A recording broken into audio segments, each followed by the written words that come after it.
தூத்துக்குடி மாவட்டம் ஆறுமுகமங்கலம் என்ற கிராமத்தை சார்ந்த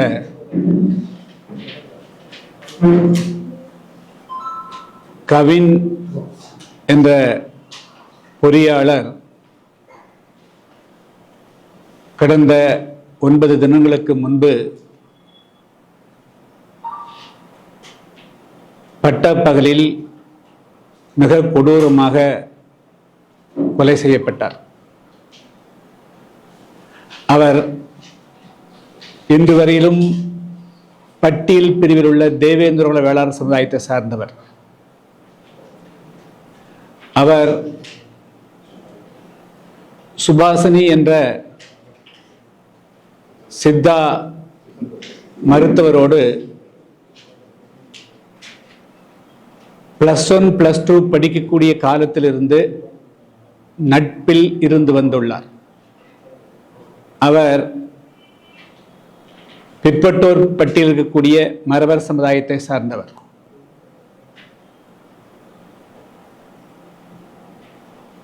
இவர்கள் இருவரும் ஏறக்குறைய 7-8 ஆண்டுகளாக நட்பில் இருந்து வந்துள்ளார்கள். இந்த நட்பு பற்றி 2 வீட்டாருக்கும் நன்கு தெரியும். அந்த பெண் தனது 27 வயதை கடந்த பிறகும் கூட அவர் திருமணம் செய்யாமல் இருந்த பொழுது அவர்களுடைய பெற்றோர்கள் அந்த பெண் கவினைத்தான் விரும்புகிறார் என்பதை உணர்ந்திருக்க வேண்டும். ஆனால் கவினுக்கு சுபாசினியை திருமணம் செய்து கொடுத்ததற்கு பதிலாக இன்று அவர் படுகொலை செய்யப்பட்டிருக்கிறார். இந்த சம்பவத்தை முதல்ல நாங்கள் தான் கண்டித்தோம். அதைத் தொடர்ந்து தமிழகத்தில் முற்போக்கு எண்ணம் கொண்ட அனைவரும், சமத்துவ எண்ணம் கொண்ட அனைவரும் கண்டித்திருக்கிறார்கள். இது ஏதோ தமிழ்நாட்டில் முதல் முறையாக நடக்கக்கூடிய சம்பவம் இல்லை. 2011 16 வரையிலும் நான் சட்டமன்ற உறுப்பினராக இருந்த நேரத்தில் இதே போன்று பல சம்பவங்கள், அதாவது இந்த சாதி மாறி திருமணம் செய்து கொண்டவர்களை அவருடைய குடும்பத்தார் அல்லது உற்றார் உறவினர் அல்லது தங்களுடைய சாதி அல்லது மதத்தை சார்ந்தவர்கள் கொலை செய்யக்கூடிய இந்த சம்பவங்களை கண்டித்து மிகப்பெரிய போராட்டம் நடத்தியிருக்கிறோம்.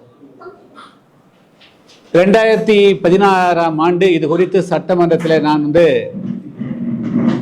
தமிழ்நாட்டில் அன்றைய காலகட்டத்தில் 100க்கும் மேற்பட்ட சாதி மாறி திருமணம் செய்து கொண்டவர்கள் கொல்லப்பட்டிருக்கிறார்கள். எனவே இதை தடுப்பதற்கு பிரத்யேகமான ஒரு சட்டம் கொண்டு வர வேண்டும் என்று நான் சட்டமன்றத்திலே எழுப்பி பேசிய போது அன்றைய முதலமைச்சராக இருந்த காவல்துறைக்கு பொறுப்பேற்றிருந்த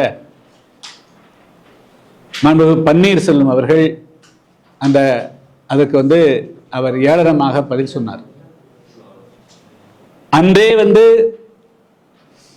இதனுடைய தீவிரத்தன்மையை உணர்ந்து இதுபோல இளைஞர்கள், பெண்கள் அநியாயமாக படுகொலை செய்யப்படுவதால் தடுப்பதற்கு ஒரு சட்டம் இயற்றியிருந்தால் இன்று அதுக்கு பிறகு எத்தனையோ சம்பவங்கள் நடந்துவிட்டு அவைகளெல்லாம் தடுத்திருக்க முடியும். இப்பொழுது திருமணம் செய்ய கடந்த காலங்களில் திருமணம் செய்து அல்லது வீட்டை விட்டு போனவர்களை தேடி பிடித்து கொலை செய்யக்கூடிய நிலை மாறி இப்பொழுது அவர்கள் 2 பேரும் திருமணத்திற்கு கூட செல்லவில்லை. கவினும் சுபாசினியும் திருமணத்திற்கு கூட செல்லவில்லை. அவர்கள் நட்போடு தான் இருந்திருக்கிறார்கள். திருமணம் செய்து கொள்ளலாமா இல்லையா, அதுக்கு பெற்றோர்கள் சம்மதிக்கிறார்களே இல்லை என்ற அந்த நிலையில் தான் இருந்திருக்கிறார்கள். ஆனால் அந்த நிலையிலேயே படுகொலை செய்ய எப்படி ஒரு குழந்தை சிசு கொலையோ அதுபோல அதைவிட கொடுமையாக இந்த கொலை சம்பவம் நடந்திருக்கிறது. இது இப்பொழுது தமிழ்நாட்டையும் தாண்டி அகில இந்திய அளவில், அகில உலக அளவில் தமிழ்நாட்டுக்கு ஒரு மிகப்பெரிய தலைக்குறிவை உருவாக்கி இருக்கிறது. பொதுவாக கொலைகளே கூடாது என்று இருக்கின்ற பொழுது இதுபோல 18 வயது நிரம்பியவர்கள் 21 வயது நிரம்பியவர்கள் திருமணத்துக்கான வயது ஆனவுடன் ஆண்கள் 25 அல்லது பெண்கள் 18 வயதுக்கு நிரம்பியவர்கள் சட்டபூர்வமாக திருமணம் செய்து கொள்வதற்கு உண்டான உரிமை இருக்கின்ற பொழுது ஒருவேளை அவர்களுக்கு பெற்றோர்களுக்கு நாங்கள் பிள்ளையை பெற்றோம், படிக்க வைத்தோம், வேலை வாங்கி கொடுத்தோம் என்ற உணர்விலே அவர்கள் இந்த விஷயத்தை அணுகி தங்களுடைய கட்டுப்பாட்டை மீறி செல்லுகின்ற பொழுது அவர்களை ஒழித்து கட்டுவது என்ற நிலைக்கு வருவது இது ஒரு நாகரிகமான சமுதாயத்தினுடைய அடையாளமாக கருத இயலாது. இருக்கும் தமிழ்நாடு பிற மாநில காட்டிலும் பல்வேறு முக்கியமான முன்போக்கு கருத்துக்களை பேசுகிறோம், திராவிடம் பேசுகிறோம். இன்னும் சொல்ல போனால் 1967களில் மிக பிரபல்யமாக பேசப்பட்டது கலப்பு திருமண தம்பதிகளுக்கு தங்கப்பதக்கம். இதுதான் அன்றைய காலகட்டத்தில் இருந்த ஒரே முத்திரை பதித்த விளம்பரம் என்று சொன்னால் அது கலப்பு திருமண தம்பதிகளுக்கு தங்கப்பதக்கம். இதுதான் மிக முக்கியமான. அப்போ ஒரு அரசு, ஒரு கட்சி, பல தாங்களே இந்த நாட்டில் கலப்பு திருமணம் செய்யப்பட வேண்டும், அந்த திருமணங்களுக்கெல்லாம் தலைமை தாங்கி சுயமரியாதை திருமணங்களாக நடத்தி வைத்து இளைஞர்கள் மத்தியில் அந்த கருத்தை விதைத்து விட்டு அது பயிராகின்ற பொழுது, அது விளைச்சலுக்கு வருகின்ற பொழுது அதை வேரோடு பிடுங்கி இருந்தால் எப்படி சரியாக இருக்க முடியும்? இன்னைக்கு அறிந்து அறியாமலோ திராவிட சிந்தனையாளர்கள் தமிழ்நாட்டில் அந்த சிந்தனையை வளர்த்தீர்கள். இன்னைக்கு அது கலப்பு திருமணங்கள் செய்யப்படுகின்ற பொழுது அதை நீங்க பாதுகாக்கணும். கடந்த 2021ஆம் ஆண்டு திமுகவினுடைய 505 தேர்தல் அறிக்கையில ஒன்று கலப்பு திருமணத்தை ஆதரிக்கக்கூடிய விஷயங்கள்.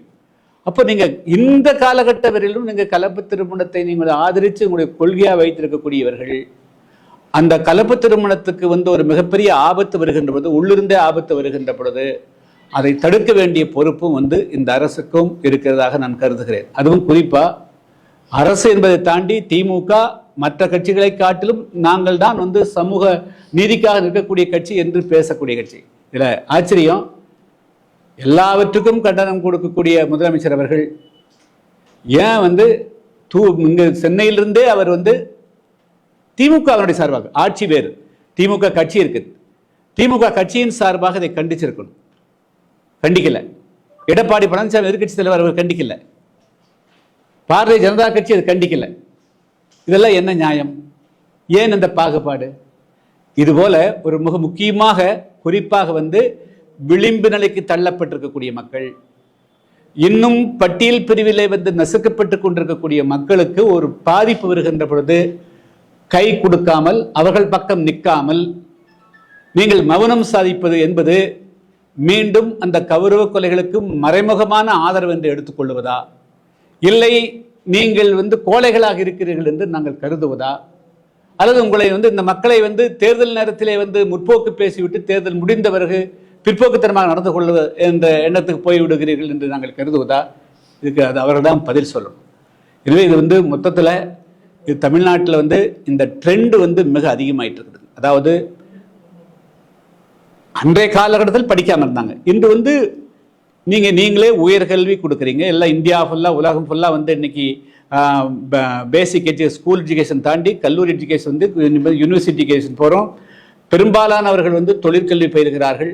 பயின்ற பிறகு தொழில்நுட்ப ஐடி ஃபீல்டில் மாநிலத்தை தாண்டி பம்பாய் போகிறாங்க, கல்கத்தா இருக்கிறாங்க, டெல்லியில் வேலை செய்கிறாங்க. அங்கே பணிபுரிகின்ற பொழுது அவர்கள் தங்களுக்கு தேவையான துணையை அவர்கள் தேர்ந்தெடுக்கிறார்கள். இதை எப்படி தடுப்பீங்க? சரி, இதை கொள்றீங்க. திடீரென்று பார்த்தால் ஜப்பான் பெண்ணோடு திருமணம் என்று நாங்கள் ஜப்பான் போடுறீங்க, கொரியா பெண்ணோடு திருமணம் போடுறீங்க, அமெரிக்கா பெண்ணோடு திருமணம் போடுறீங்க, அதையும் கொள்வீங்க இல்லையா? அப்போ இது என்ன பார்வை உங்களுக்கு? இதெல்லாம் வருதில்ல. அந்த பெண் மாப்பிள்ளை, அந்த மாப்பிள்ளைங்கிறீங்க, இந்த பெண்ணுங்கிறீங்க, வேறு நாட்டுடைய பெண்ணுன்னு சொல்கிறீங்க. ஆனால் தமிழ்நாட்டில் இருக்கக்கூடிய இந்த தமிழ் மொழி பேசுகிறீங்க, தமிழ் பண்பாடு, தமிழ் இனம் பேசக்கூடிய இந்த தமிழ்நாட்டில் அந்த பூர்வீக குடி மக்கள், இந்த தமிழ்நாட்டினுடைய உண்மையான சொல்லப்போனால் தமிழ் மண் அவர்களுக்கு சொந்தமான மண், இந்த மண்ணுடைய குழந்தைகள் அவர்கள் படித்து மேலே வந்த பிறகு இவங்க கட்டாயப்படுத்தி பண்ணல. இதே வந்து சப்போஸ் இந்த கவின் அந்த பெண்ணை ஏமாற்றி இருப்பதாக வைத்துக் கொள்வோம். அப்ப என்ன சொல்லும் பாருங்க, படிச்சுட்டு வந்து இவங்க காதலிச்சு ஏமாத்திட்டாங்கன்னு குற்றச்சாட்டு சொல்லுவீங்கல்ல. ஆனால் அந்த மாதிரி எந்த விதமான ஏமாற்றம் செய்யாமல் உண்மையாக நின்று இன்னும் 6 மாதம் கழிச்சு நீங்க பெற்றோர்கிட்ட சொல்லு அப்படிங்கிற அளவுக்கு அவன் ஒரு பொறுமை காத்திருக்கக்கூடிய அந்த இளைஞனை கொலை செய்வது எந்த விதத்தில் நியாயம்? இது நான் வந்து அவனுடைய சகோதரன் சுர்ஜித்தை மட்டும் கொலை செய்ததாக நாங்கள் கருதவில்லை. அவர்களுக்கு பின்னால் ஒரு மிகப்பெரிய சதிகார கும்பல் செயல்பட்டு கொண்டிருக்கிறது. தனி ஒருவன், ஆமா, அவன் தனி நபராக கிடையாது என்று சொன்னால் இன்னும் சொல்றேன். அதாவது வந்து திவ்யா இளவரசன் மேட்டர்லையும் கூட அவங்க பெற்றோர்கள் அந்த திருமணத்தை ஏற்றுக்கொள்ளக்கூடிய அளவுக்கு வந்துட்டாங்க. ஆனால் அங்க இருக்கிற ஊருக்காரன் 4-10 பேர் இது உனக்கு வேணா இல்லாமக்கலாம் என்னுடைய எங்களுக்கு இருக்காருன்னு சொல்லி தூண்டிவிட்டான். அக்யூஸ் பண்றான். அதாவது அவ மட்டும் இல்லை, ஒரு மிகப்பெரிய கும்பல் பின்பலமா இருக்குது. நான் அக்யூஸ் பண்றேன். நான் எனக்கு சந்தேகம் எல்லாம் கிடையாது. ஏன்னா அந்த பையன் ஒருத்தனால வந்து ஒரு ஆளை கொலை பண்ண முடியாது, பண்ண முடியாது, ரொம்ப கஷ்டம். அவன் பயிற்சி கொடுத்துருக்குறாங்க, மைண்டை மாற்றிருக்கிறாங்க, பல விஷயங்கள் நடக்குது. அதனால் இதனுடைய பல பரிமாணங்களையும் தமிழ்நாடு அரசு வந்து ஆய்வு செய்யணும். தமிழ்நாட்டில் தொடர்ந்து குறிப்பாக தென் தமிழகத்தை மையமாக வைத்து இது வந்து இப்பொழுது அதிகமாக, முதல்ல வடக்கு தமிழகத்தில் தான் இது அதிகமாக இருந்தது. இப்பொழுது வந்து தென் தமிழகத்துக்கும் வந்து ஏற்கனவே தென் தமிழகத்தில் 2021 இப்போ இதுவரையிலும் ஒரு 100க்கும் மேற்பட்ட இளைஞர்கள், தேவேந்திர இளைஞர்கள் கொல்லப்பட்டிருக்கிறார்கள். அது குறித்து நான் இங்கேயே வந்து பல பிரஸ் மீட் நடத்திக்கிறேன். இப்பொழுது வந்து இது கௌரவ கொலைகள், ஆணவ கொலைகள், சாதி மாறு திருமணம் செய்யக்கூடிய அந்த நிலை என்று அதுக்கு பல பேர் கொடுத்துக்கலாம். இதுபோல் வந்து தாங்களாக முன் வந்து இளைஞர்கள், இது 27 வயது நிரம்பிய 2 பேரும் 18 வயசு அல்ல, 27 வயது நிரம்பிய ஒரு ஆணும் பெண்ணும் கூட தங்களுடைய வாழ்க்கையை முடிவு செய்வதற்கு உண்டான முடியாமல் அவர் கொலையிடக்கூடிய சூழ்நிலை உருவாயிருக்கிறது. எனவே இது வந்து தமிழ்நாடு அரசு இது பல வழிகளிலும் வந்து இதுக்கு வந்து தடுக்கணும். முதல்ல சாதியின் பெயரால் இருக்கக்கூடிய அனைத்து வீதிகள், சாலைகள், அது வந்து சிலைகள் எல்லாம் கம்ப்ளீட்டாக அறவே வந்து அகற்றணும். பள்ளிகளுடைய பெயர், கல்லூரிகளுடைய பெயர், பல்கலைக்கழகங்களுடைய பெயர் எதுவுமே சாதியினுடைய பெயரால் கம்ப்ளீட்டாக இருக்கக்கூடாது. முதல்ல அதை வந்து செய்யணும். ரெண்டாவது, இப்பொழுது வந்து இந்த மாதிரி இளைஞர்கள் படுகொலை செய்யப்படுவதை தடுத்து நிறுத்த, தங்களுடைய வாழ்க்கையை தீர்மானிக்கக்கூடியதை தடுத்து நிறுத்தக்கூடிய, கொலையில் கொண்டு போய் நிறுத்தக்கூடிய அந்த தடுத்து நிறுத்துவதற்காக தமிழ்நாடு அரசு உடனடியாக ஒரு அவசர சட்டத்தை பிறப்பிக்க வேண்டும் என்று நான் வலியுறுத்துகிறேன். அதில் முக்கியமாக இந்த அவசர சட்டத்தில் இந்த மாதிரி வந்து இளைஞர்கள், அந்த பெண்கள் படுகொலை செய்யப்படுகின்ற பொழுது அவருடைய பெற்றோர்களை, உற்றார் உறவினர்களையும் முதல் குற்றவாளிகளாக சேர்க்கக்கூடிய நிலை உருவாகும். இல்லை, நோ, முதல்ல வந்து இந்த மாதிரி சாதி மாறி திருமணம் செய்து கொள்ளக்கூடியவர்களுக்கு பாதுகாப்பளிக்கக்கூடிய வகையில் அவசர சட்டம். ஒட்டுமொத்தமா தமிழ்நாட்டில் இந்த சாதி வெறியே ஒழித்து கட்டுவதற்காக நான் வந்து இந்த மாதிரி சாதி ரீதியாக சிலைகளை வந்து வைக்கிறது, நடுரோடு சிலை வைக்கிறது அனுமதிக்கிறது, ஒரு சில தலைவர்களுக்கு மட்டுமே போய் வந்து அவங்க செத்து போனா அவங்க இருந்தால் அதுக்கு போய் வந்து புகழாஞ்சலி செலுத்துறது, குரு பூஜை நடத்துறது, இதெல்லாம் தான் சாதி வந்து கொம்பு சீவி விடக்கூடியதாக இருக்கிறது. அதனால தமிழ்நாட்டில் இருக்கிற எந்த சாதியும் உயர்ந்த சாதி இல்லை, எந்த சாதியும் தாழ்ந்த சாதி இல்லை. அவர்கள் கல்வி அறிவின் காரணமாக அவர்கள் வந்து பின்தங்கி இருக்கலாமே தவிர யாரும் தாழ்ந்த சாதி இல்லை, உயர்ந்த சாதி கிடையாது. எனவே முதல்ல இப்பொழுது வந்து இந்த மாதிரி சாதி மாறி திருமணம் செய்து கொள்ளக்கூடியவர்களுக்கு வந்து பாதுகாப்பளிக்கக்கூடிய வகையில் உடனடியாக தமிழ்நாடு அரசு ஒரு அவசர சட்டத்தை கொண்டு வர வேண்டும் என்று வலியுறுத்துகிறேன்.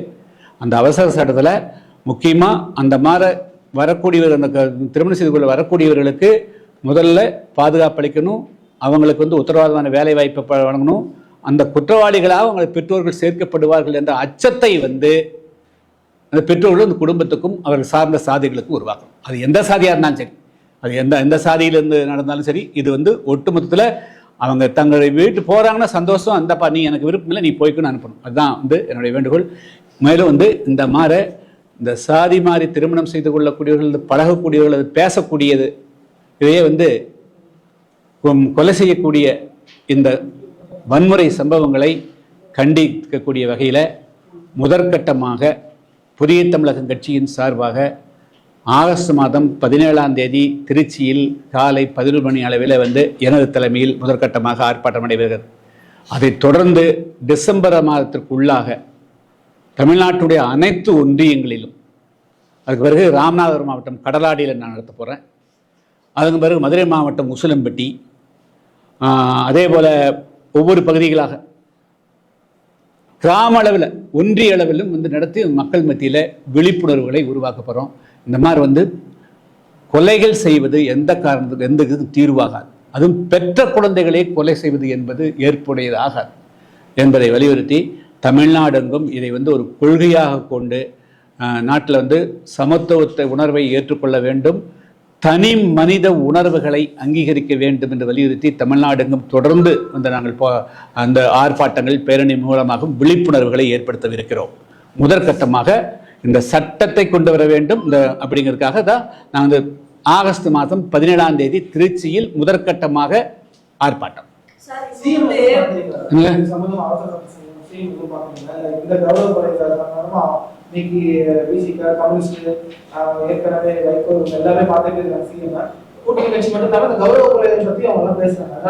இல்ல அவர் இன்னும் ஒரு அறிக்கை அவரே அவருடைய ட்விட்டர்ல என்ன போட்டிருக்காரு, அவர் என்ன உடல்நலம் விசாரித்தார்கள் போட்டிருக்காரு.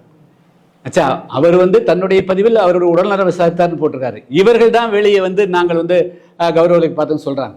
அதனால முரண்பாடு. முதலமைச்சர் அவர்கள் ஒருவேளை ஆபீஸா கண்டிச்சு அவர் இதுக்காக எல்லாம் ஆதரவு, எல்லாருடைய ஆதரவும் தேடக்கூடிய நிலைமையில் இருந்தால் போய் பார்க்குற சந்தேகம் இல்லை. ஆனா எந்த சிபிசி அதுலேயே பல கான்ட்ரவர்சி இருக்குங்க. ஏன்னா சிபிசிடி தலைமை தாங்கக்கூடியவர்களே அந்த சூரத்தினுடைய சமுதாயத்தை சார்ந்தவர்கள் என்ற ஒரு சந்தேகம் இருக்குது. அதனால அதுலேயே பல இன்னும் கேள்விக்குறியெல்லாம் இருக்குது. அதனால சிபிசிடினால் இது தீர்வு தராது.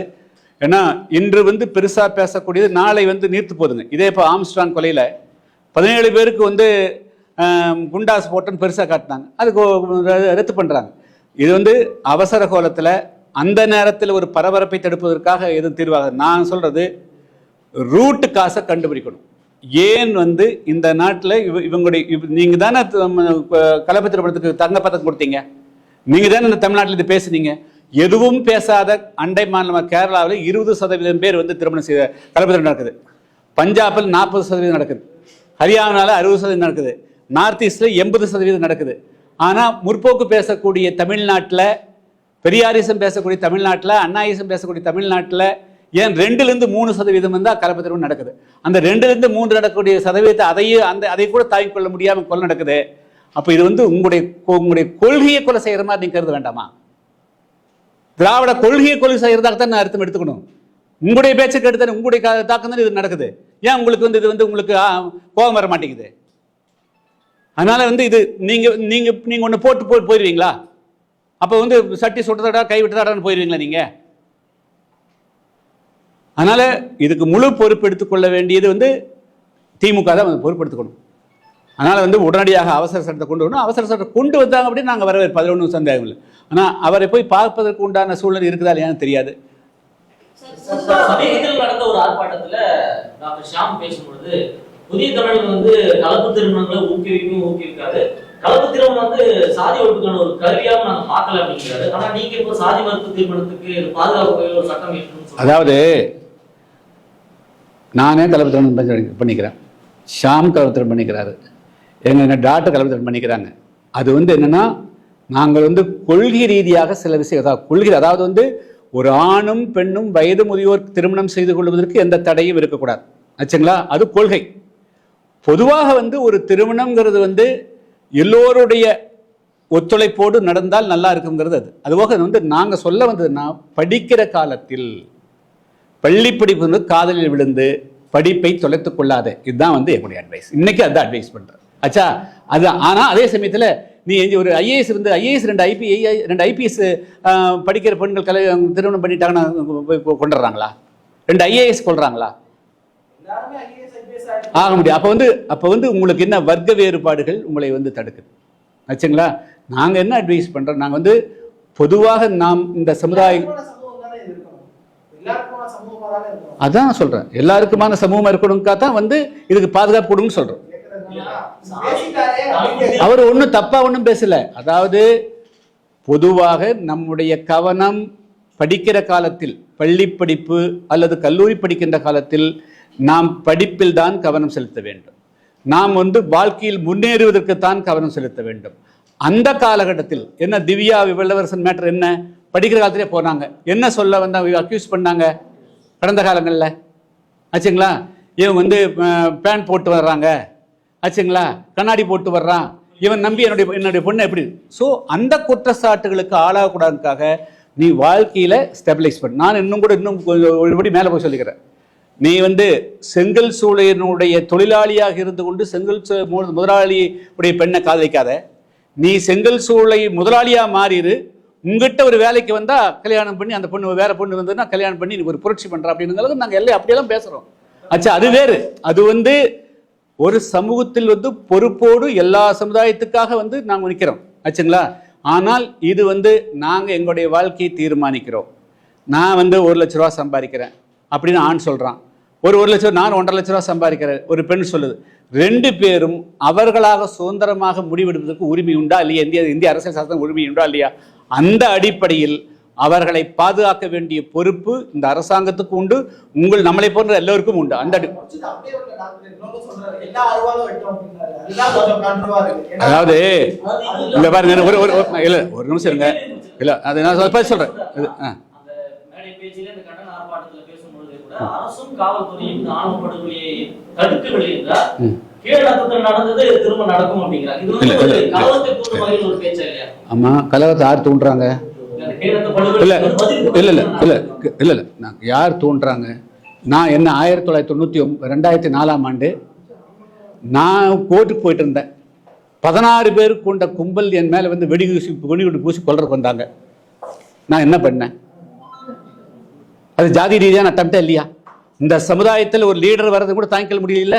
இன்னைக்கு நேற்று நடந்திருக்கு சேரமாதேவியில் ஒரு பள்ளியில் சாதாரண 8ஆம் கிளாஸ் 9ஆம் கிளாஸ் படிக்கிறது. அந்த பையன் வந்து யாதவ் கம்யூனிட்டி பையன். எப்படிங்க? அந்த பையன் யாதவ் கம்யூனிட்டி, பொண்ணு வந்து மறவர் சமுதாயம். இந்த பையன் இன்ஸ்டாகிராம் என்ன பண்ணான்னு தெரியாது. அதுக்காக வந்து பள்ளி மாணவன் அறுவாடுத்து போட்டுறானே வெட்டுறானே. இது எப்படி பார்த்தீங்க பார்க்குறீங்க?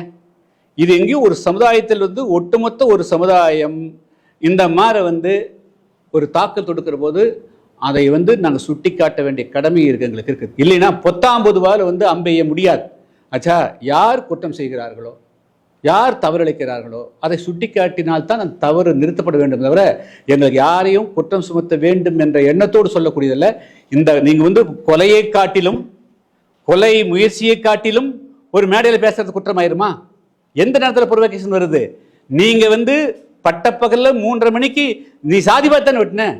அவன் கவின்கிறது வந்து தேவேந்திரோட வேளாளர் பல்லர் சமுதாயத்தை சார்ந்தவன், ஜாதி பார்த்தா நீ பண்ண. அப்ப நாங்க ரியாக்ட் பண்ணாம அப்படின்னு வாய மூடிட்டு இருக்க முடியுமா? அதுக்கு முற்றுப்புள்ளி வைக்கணும்ல. நாளைக்கு இன்னொரு நாங்கள் சமுதாயத்தில் வந்து ஒரு பண்ணு ஒரு பையனோட படக்கூடம் யார் தடுக்க முடியும்? அதுக்கு என்ன கட்டுப்பாடு இருக்குது? அப்போ ஏன் நீங்க இந்த தலைவர்கள் எல்லாம் போய் நம்ம பையங்க யாரையும் வெட்டக்கூடாது அப்படின்னு நீங்க அட்வைஸ் பண்ண மாட்டேங்கிறீங்க? நீங்க அட்வைஸ் பண்ணட்டும். இனிமேல் தென் தமிழகத்தில் அருவாள் கலாச்சாரம் இருக்கக்கூடாது.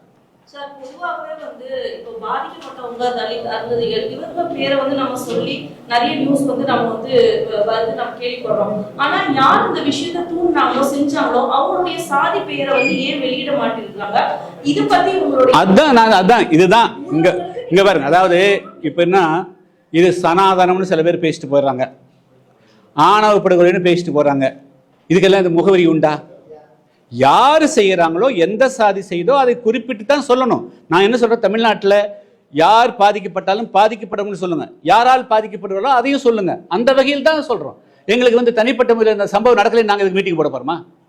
ஜூலை மாதம் 23, 24ஆம் தேதி திருநெல்வேலி மீட்டிங் முடிச்சு போட்டு 4 நாளில் நாங்கள் ஆளுங்கட்சி ஆக்கிற 1000கணக்கில் போய் பணம் கொடுத்து ஆள் கூட்டிட்டு வர்றதுக்கு ஒரு 1000 பேர் தேட்டர்னா எவ்வளவு பெரிய கஷ்டம். அப்போ எங்களை வந்து இருக்க விட மாட்டேங்குது. என்னடா இந்த சமுதாயத்தில் இந்த இளைஞர்கள் இப்படி படுகொலை பண்றானே அப்படிங்கிற எண்ணம் வருது. ஸோ அப்போ அதுக்கு வந்து மீட்டிங் போட்டு நாங்கள் பேச வேண்டியிருக்குது. அப்போ யார் தவறு பண்றாங்க, யார் கான்ஸ்டன்டா பண்ணிட்டு இருக்கிறாங்க அப்படின்னு. இன்னும் சொல்ல போனா அங்க திருநெல்வேலி மாவட்டத்துக்கு நடந்த அத்தனை சம்பவத்தையும் நான் சொல்லட்டுமா? பால்காரனை கொலை பண்றாங்க, கடைக்காரனா கொலை பண்ணுறாங்க, எல்லாத்தையும் அங்கேருந்து வெளியேற்றுறாங்க. அப்போ நான் குறிப்பிட்டு சொல்லாமல் பொத்தாம் பொதுவாக செய்கிறாங்கன்னு போயிட்டு இருக்க முடியுமா? அதனால் நாங்கள் அதனால தான் குறிப்பிட்டு பேசுனது, மறவர் சமுதாயத்தை சார்ந்தவர்கள் இது மாதிரி தொடர்ந்து வந்து வன்முறையை ஏவிக்கொண்டே இருக்கிறீர்கள், அது தவறானது, அது திருத்தப்பட வேண்டும் என்ற நோக்கத்தோடு தான் அவர் பேசினாரே தவிர அவர்களை குற்றவாளி கொண்டு நிறுத்தணுங்கிற நோக்கம் கிடையாது. ஆனால் அவர்கள் தங்களுடைய வன்முறை அந்த உணர்வை விடணும். அங்கே 4 நேரி அந்த பையனை வெட்டுந்தாரு, அவன் வந்து என்ன குற்றம் பண்ணான்? 4 நேரியில் பள்ளி மாணவனை பண்ணது யாரு? அதுக்கு சனாதனத்தை சனாதனம் வந்து என்னது? எந்த சனாதனத்தை கொண்டு நிறுத்துறது? அப்ப நான் சுட்டி காட்ட வேண்டிய பொறுப்பு இருக்கா இல்லையா? அதுக்காக நீங்க வழக்கு போடுறீங்க, அதுக்காக நீங்க பேசுறீங்கன்னா அதை நாங்க சதிக்கிறோம். அதனால வந்து இங்க பாருங்க, நாங்க வந்து தூண்டுதல் யார் அக்ரஸர், இதை யார் தூண்டது, யார்? ஒன்றுமே இல்லாத விஷயம். கவிஞன் சொந்தக்காரன் கிடையாது, கவிஞன் யாருன்னு கூட தெரியாது. ஆனால் இது வந்து ஒட்டுமொத்த சமுதாயத்தின் மீதான தாக்குதலை நான் கருதுறேன். நீ சாதி, இவன் வந்து இந்த சாதி என்பதற்காகத்தானே பண்ண. அப்ப அந்த சாதி இது வந்து தமிழ் சமூகத்தை சாதி ஒழிக்கப்படணும்னு நினைக்கக்கூடியவர்கள் நாங்க வந்து முன்னாடி நிற்க, யாரும் முன்னாடி நிற்பாங்க? நாங்க தான் முன்னாடி நிற்க முடியும். நான் விட்டு போட்ட வந்து யாரும் நிற்க முடியும்? நீங்களே கேட்பீங்கல்ல, என்ன சார் நீங்க எல்லாம் கேட்டீங்களா, வேங்க வெயிலுக்கு குரல் கொடுத்தீங்களா, கேட்டீங்களா இல்லையா? அதே போல தான் வந்து ஒரு இடத்துல எந்த இடத்துல ஒரு பிரச்சனை வந்தாலும் அந்த பிரச்சனை வந்த பிறகு நாங்கள் வரமே தவிர நாங்கள் வந்து இடத்துல பிரச்சனை இடத்துக்கு நாங்கள் போறதில்லை. சார், அரசு தனி சட்டம் வந்து இயற்றும் போது ஓட்டு வங்கி மட்டும்தான் பாதிக்கும் அப்படின்னு நினைச்சிட்டு இவங்க அரசியல்வாதிகள் பின்வாங்குறாங்களா, இல்லைன்னா வேற என்னென்ன காரணங்கள் இருக்கலாம் நீங்க நினைக்கிறீங்க? சார், திமுக அதிமுகவுக்குள்ள சாதி, அதாவது மாவட்ட அளவில், ஒன்றிய அளவில், கிளை அளவில் சாதியத்தை தூக்கி பிடிக்கக்கூடியவர்களை மிகப்பெரிய பொறுப்பில் இருக்கிறாங்க. அவர்களை மீறி தலைமைகள் எதுவும் பேச முடியறதில்லை தான் சார் பெருசு. கிளை செயலாளராக ஜாதி வாரியாக்குறான், ஒன்றிய செயலாளர் ஜாதி வரியாக்குறான். உதாரணத்துக்கு உங்கள்கிட்ட நான் பல விஷயங்கள் பேசுகிறேன். 2014 திமுகவோட வந்து நான் நாடாளுமன்ற கூட்டணி இருந்தது. 2016 சட்டமன்ற தேர்தலில் இருந்தேன். 2019 அதிமுக இருந்தோம். ஒரு மாவட்ட செயலர் அன்னைக்கு வந்து கருப்புசாமி பாண்டியன் 2014 இருந்தார். ஒரு நாள் அந்த மாவட்ட செயலர் எங்கூட வந்து அவங்க ஊருக்கு கூட்டிட்டு போகல. தெரியுமா உங்களுக்கு? அது கலைஞர் சொன்ன பிறகு அவர் நீக்கினார். இதே மாதிரி தான் வந்து 2019 நாடாளுமன்ற தேர்தலில் தச்சராஜன் வந்து மாவட்ட செயலர் இருந்தான். அவன் வரமாட்டேன் கூட. அந்த அளவுக்கு பாகுபாடு பார்க்குறாங்க. அப்போ எப்படி இந்த கட்சியெல்லாம் உருப்படும்? இவங்களாம் எப்படி பேசணும்னு நினைப்பீங்க? நாங்கள் எவ்வளவு ஆத்திரங்களையும் கோபங்களையும் அவமானங்களையும் தாண்டிட்டு வந்து நாங்கள் வந்து இந்த இருக்கிறோம். அதனால் வந்து திமுக அதிமுக கட்சிகள் எல்லாம் தங்களை வந்து மறு ஆய்வு செஞ்சுக்கணும். தலைமைகள் வெறும் நீங்கள் ஓட்டில் ஜெயிக்கிற இப்படியே ஜெயிச்சுட்டு போயிடலாம், இப்படியே காலகட்டம் இருக்குன்னு நினைக்காதீங்க. தயவு இருந்து உங்களை எல்லாமே நீங்கள் வந்து உங்களை மறு ரீஸ்ட்ரக்சர் பண்ணிங்க, பார்ட்டி ரீஸ்ட்ரக்சர் பண்ணுங்க. ஏன் வந்து எடப்பாடி பழனிசாமி ஒரு அறிக்கை கொடுத்துருங்க, அங்கே போயிருந்தீங்கல்ல, இவர் போனார்ல. அப்போ உங்களுக்கு வந்து இந்த சமுதாயம் கோவிச்சுக்கோணும். அப்போ என்ன ஆகுது? பள்ளரே பறையரே சக்கரையரை வெட்டினா இவங்க வந்து கோவப்பட மாட்டாங்க, இவங்களை எப்படியாவது தனிச்சுக்கலாம். ஆனால் தேவரை வந்து பண்ணால் அவங்க கோவிச்சுக்குவாங்க. இன்னும் அவங்க தான் தமிழ்நாட்டு 100க்கு 100 ஓட்டு வச்சுக்கிறாங்களா? பாக்கி எல்லாம் யார்கிட்டையும் ஓட்டே இல்லையா? பாக்கி யாரும் ஓட்டு போடுறதே இல்லையா? இதெல்லாம் என்ன பார்வை? இதுக்கு நீங்க திராவிடம் பேசுறீங்க, இதுக்கு முற்போக்கு பேசுறீங்க. ஆனால் தயவு வந்து எல்லா திமுக அதிமுக பத்தி பிஜேபியும் சொல்றேன். நயினா நகர் அந்த ஊர் தானே, நீ ஓட்டு வாங்குறீல்ல, நீ ஏன் கட்டிக்க மாட்டேங்கிற ஒரு அறிக்கை கொடுக்கல? அப்போ அந்த தேவர்கள் வந்து யார் இருக்கக்கூடிய யாரும் நீ கட்டிக்க மாட்டீங்க, கட்சி தலைமை கண்டிக்காது ஆச்சுங்களா? எல்லாரும் சம்பந்தம் எல்லாம் பேசிட்டு போவீங்க. அப்போ நாங்களும் மௌனம் காக்கணுமா? நாங்களும் மௌனம் காக்கணும் இந்த நாட்டில்? அதை எதிர்பார்க்காதீங்க. நாங்கள் வந்து எங்களுக்கு எதிராக வன்முறை கட்டவிழ்த்து விடப்பட்டால் நாங்கள் அதை கண்டிப்போம். அதுதான் வந்து அதை எதிர்த்து நிற்போம். கவினுடைய தந்தை பேசும்போது பேசும்போது என்ன சொல்றாரு அப்படின்னா, திருமாவளவன் ஒருவர் கவினுடைய மரணம் வந்து நாடாளுமன்றம் வரைக்கும் எதிரொலிக்கும் அப்படிங்கிறாரு. அப்போ புதிய தமிழகம் கட்சி அந்த இடத்துல ஒரு வலுவெழுந்தது அப்படின்னு ஒரு காரணா புரிஞ்சுக்கிறது. அது டைவர்ட் பண்ண வேண்டாம். அது அவசர சட்டம் சட்டம் என்ன காரணியை இது வந்து இது வந்து குடும்ப கௌரவம். இது வந்து குடும்ப கௌரவம், சாதி கௌரவத்துக்காகத்தான் வந்து இந்த குணக்குது. அப்போ குடும்பத்தோட இது வந்து சேர்க்கணும். அதாவது பண்ணா குடும்பத்தோட சேர்த்தோம். பையன் பண்ணான்னா அப்பா அம்மாவும் சேர்த்தணும். அந்த குடும்பத்தில் அத்தனை பேரும் குற்றவாளிகளாக சேர்க்கக்கூடியதுதான் அந்த சட்டம். ஏன்னா ஏற்கனவே வந்து 1989 வன்கொடுமை தடுப்பு சட்டத்தில் பியூனிட்டிவ் பனிஷ்மெண்ட்னு உண்டுங்க. பட்டியலின மக்களுக்கு எதிராக வந்து இது மாதிரி வன்முறைகள் நடந்தால் அந்த ஊரவே குற்றவாளியாக அறிவிக்கலாம்னு இருக்குதுங்க. இந்த ஊரவே ஊர் மேலே கேஸ் போடலாம்னு இருக்குது, கருத்து இருக்குது. அவங்களுக்கு துப்பாக்கி வழங்கணும் கூட இருக்குது. அது தெரியுமா உங்களுக்கு? 1989 SC/ST ஆக்ட், அட்ராசிட்டி ஆக்ட் படி அவருடைய பாதுகாப்புக்காக துப்பாக்கி வழங்குவதற்கு கூட சரத்து இருக்குது. அதனால் சட்டத்தை இடம் இல்லைன்னு சொல்ல முடியாது. இது வந்து ஏன் வந்து அவசர சட்டம் தேவைப்படுதுன்னு சொன்னால், இது குடும்ப கௌரவம் என்ற அடிப்படையில் அந்த பெண்ணு மீறினாலோ ஆண் மீறினாலோ அப்பா அம்மா அண்ணன் தம்பி மாமன் மச்சான் உற்றார் உறவினர் அனைவரும் சேர்ந்து கூலிப்படையும் சேர்த்தி கொண்டு இந்த கொலை நடைபெறுகிறது. எனவே இது அனைவருக்கும் உள்ளடங்கி இந்த சட்டம் செல்லும் பாயும் என்ற ஒரு அச்சம் வருகின்ற பொழுது கொலைகள் மிக விரிவாக குறையும். அதுபோல அவங்களோட சொத்துக்களை பறிமுதல் செய்யணும், அவங்கள படிப்புகளை பறிமுதல் செய்யணும். இது மாதிரிலாம் ஒரு எக்ஸ்ட்ரீமா போகணுங்க. சாதியவாதிகள் வந்து ஓட்டுக்காக வேண்டி எங்களை யூஸ் பண்ணிக்கிறாங்க அப்படின்னு சொல்லிட்டு தாழ்த்தப்பட்ட சமூகத்துக்கு நம்ம எந்த அளவுக்கு விழிப்புணர்வு ஏற்படுத்த, தாழ்த்தப்பட்ட வார்த்தை பயன்படுத்தாதீங்க, ஒடுக்கப்பட்டவர்கள் தாழ்த்தப்பட்டவர்கள்னா வந்து அவங்களை இது பண்ணி சொல்றது. அம்பேத்கரே அந்த மாதிரி தான் குறிப்பிடுவாரு பல இடத்துல. நான் அதை மீன் பண்ணி தான் சொல்றேன். சோ இவங்க வந்து நாம இன்னும் எவ்வளவு ஒற்றுமையா இருக்கணும் அப்படிங்கறத வந்து மேலோங்கி எடுத்து செல்லணும்னு நீங்க நினைக்கிறீங்க? ஏன்னா அவங்கதுல அதுக்கான விழிப்புணர்வு அதிகமா தேவை. அதாவது சிறு சிறு சலுகைகள் அல்லது அவருடைய ஏமாற்று வார்த்தைகளை நம்பி ஏமாறக்கூடாது. அது தேசிய கட்சியோ மாநில கட்சியோ இவர்களுடைய உண்மையான சொரூபத்தை தெரிந்து கொண்டே, அவர்கள் யார் என்பதை தெரிந்து கொண்டே அவர்களான உறவு வைக்கணும் தான். அதான் அதில் அந்த கட்சிகளுக்குள்ள போய் கரைஞ்சு போயிடாம, அவர்கள் சொல்லக்கூடிய வார்த்தைகளால் ஈர்க்கப்பட்டு அழிஞ்சு போயிடாம, அவர்கள் யார், நாம் எப்படி இருக்கணும் அப்படின்னு வந்து நெருப்புக்குள்ள வந்து ஒரு பொருளை சூடு பண்ற போது நெருப்புக்குள்ள காய்ந்து போகாம தள்ளி நின்று குளிர்காயிற மாதிரி பண்ணிட்டு போகணும். அவ்வளவுதான்.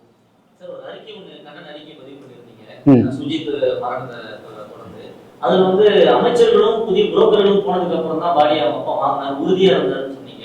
யார் அந்த புரோக்கர்? ஏன் இவ்வளவு உறுதியான ஒரு மனிதனால அங்க மட்டும் சூசகமா வருது வார்த்தைகள்லாம்? அது போட்டோ பார்த்தா தெரிஞ்சு போச்சுல்ல. போட்டோவே எடுத்து சில விஷயங்கள் படத்தை பார்த்து தெரிந்து கொள்ளுங்கிற மாதிரி படமே இருக்குது இல்லைங்க. அது மாதிரி வேணும்னு சொல்றது இல்ல அதுல படம் பார்த்து கதை சொல்லுங்கிற மாதிரி படத்தை பார்த்தாலே தெரிஞ்ச யாரெல்லாம் அமைச்சர் இருந்தாங்க, யாரோட புரோக்கர் இருந்தாங்க, ரெண்டாவது புரோக்கர் யாரு, முதல் புரோக்கர் யாரு அப்படிங்கிற தெரிஞ்சிருமில்ல. அவங்க அப்பா உறுதியாக தான் இருந்தார். அந்த 4 பேரும் அப்பா உறுதியாக தான் இருந்தார்.